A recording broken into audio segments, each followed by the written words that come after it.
మొదలైన ములుగులో దాని నిధుల విషయంలో కానీ అదేవిధంగా మేము స్పష్టంగా ప్రధానమంత్రి గారిని కలిసి మీకు నమోమి గంగే ప్రాజెక్టు లాగానో సబర్మతి రివర్ ఫ్రంట్ లాగానో మీ గుజరాత్కు మీ ప్రాంతాలకు ఏ విధంగా అయితే మీరు నిధులను కేటాయించుకున్నారో ఆ విధంగా మూసీ రివర్ డెవలప్మెంట్ ఫండ్కు నిధులు కేటాయించమని చెప్పి మేము అడగడం జరిగింది.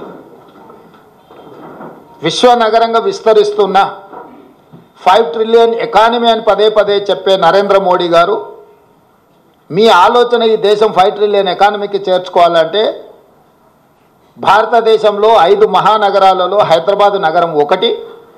ఈ హైదరాబాద్ నగరానికి మెట్రో విస్తరించడం ద్వారా ఇక్కడ మౌలిక వసతుల యొక్క అభివృద్ధిని చేయడం ద్వారా విదేశాల నుంచి పెట్టుబడులను ఆకర్షించి లక్షలాది మంది నిరుద్యోగ యువకులకు ఉద్యోగ ఉపాధి అవకాశాలు కల్పిస్తే దేశం యొక్క ఎకానమీ పెరుగుతుంది అని చెప్పి వారికి చెప్పడం జరిగింది.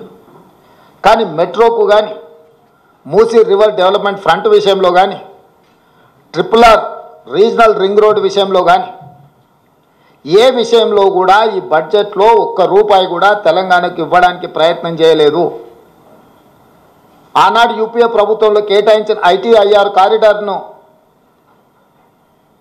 గతంలో తెలంగాణ అధికారంలో ఉన్న ప్రభుత్వము కేంద్ర ప్రభుత్వం ఇద్దరు వివక్ష వల్ల ITIR కారిడార్ను మరుగున పడిపోయింది. ITIR కారిడార్ వస్తే పెట్టుబడులు వస్తాయి, పెట్టుబడులతో పాటు IT రంగ నిపుణులకు వేలాది లక్షలాది ఉద్యోగాలు వస్తాయి. మీరు దానికి సంబంధించిన కార్యాచరణను కూడా చేపట్టండి అని చెప్పి కేంద్ర ప్రభుత్వానికి మేము విజ్ఞప్తి చేసినాం. ఈరోజు ITIR కారిడార్ను గురించి ఎక్కడ ప్రస్తావన లేదు. ఈరోజు రైతులను ఆదుకోవడానికి ఒక ప్రత్యేక కార్యాచరణ ఏది తెలంగాణ రాష్ట్రానికి ఇవ్వలేదు. ఎడ్యుకేషన్ పట్ల కానీ, ఇరిగేషన్ పట్ల కానీ, హెల్త్ పట్ల కానీ, ఎంప్లాయ్మెంట్ పట్ల కానీ ఏ ఒక్క అంశంలో కూడా కేంద్ర ప్రభుత్వము తెలంగాణ యొక్క అభివృద్ధి కోసము ఆలోచన చేయలేదు. ఈరోజు సబ్కా సాత్ సబ్కా వికాస్ అనేదైతే ఉందో ఈ స్లోగన్ బోగస్ అని చెప్పి బీజేపీ నిరూపించింది. వికసిత్ భారత్ అనే దాంట్లో తెలంగాణ భాగం కాదు అని ప్రధానమంత్రి గారు అనుకుంటున్నట్టుగా ఉన్నది. అసలు మొత్తం బడ్జెట్ను స్థూలంగా చూస్తే వికసిత్ భారత్ 2047 48,21,000 కోట్ల రూపాయల బడ్జెట్ను చూస్తే కుర్చీ బచావో బడ్జెట్ లాగా ఉన్నది. బీహార్కు ఆంధ్రప్రదేశ్కు తప్ప ఇతర రాష్ట్రాల పట్ల కేంద్ర ప్రభుత్వం వ్యవహరించిన తీరు కేవలం కుర్చీని కాపాడుకునే ప్రయత్నంలో భాగంగానే ఈ బడ్జెట్ను ప్రవేశపెట్టినట్టుగా కనిపిస్తుంది. ఇది ఏ రకంగా కూడా ప్రధానమంత్రి గారికి గౌరవాన్ని తెచ్చిపెట్టదు. ఇంతటి వివక్ష, ఇంతటి కక్షాపూరితమైన వ్యవహారం ఎప్పుడూ జరగలేదు.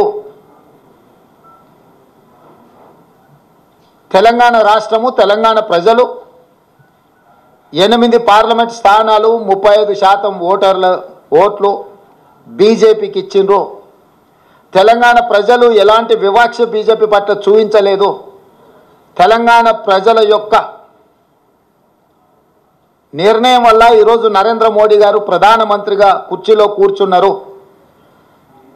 8 సీట్లను తెలంగాణ రాష్ట్రం నుంచి గెలిపిస్తే కృతజ్ఞత చూపించాల్సిన బీజేపీ కేంద్ర ప్రభుత్వం నరేంద్ర మోడీ గారు తెలంగాణ పట్ల కక్షాపూరితంగా వ్యవహరించారు.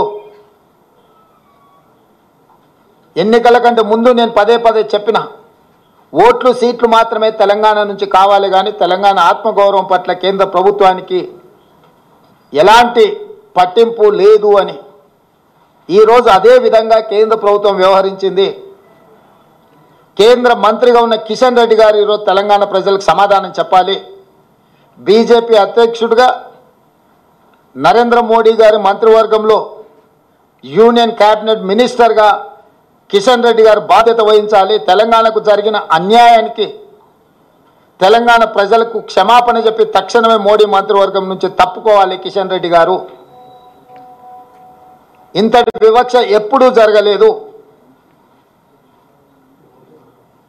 కేవలం కుర్చీ